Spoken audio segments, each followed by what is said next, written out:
High, আসসালামু আলাইকুম। কি অবস্থা আপনাদের? আমি ভালোই আছি। তা কালকে গেছিলাম এক জায়গায় জ্যাম করতে। আমার এক বড় ভাই ডাক দিল। তা জ্যাম করলাম ওইখানে। আরও কিছু ভাই ব্যাগার ছিল।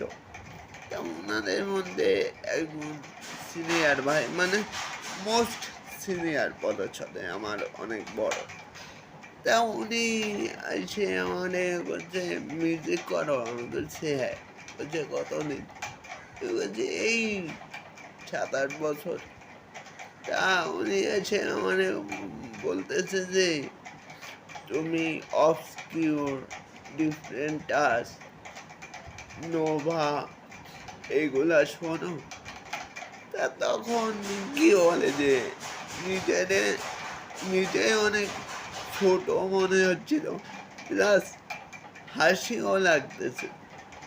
তা তখন আমার, মানে উনি যদি আমার সিনিয়র না হতো, আমি আসলেই বলতে চাইছিলাম যে আমি যখন মিউজিক করি তখন আপনি ললিপপ চিপসে ম্যাডাম ভাই, এই কথা আমি আসলে বলতে যেও বলি নাই। উনি আমার সিনিয়র বলে, মোস্ট সিনিয়র। এই কষ্টের কথাটা আসলে আপনাদের সাথে শেয়ার করলাম। ভালো থাকবেন। আসসালামু আলাইকুম।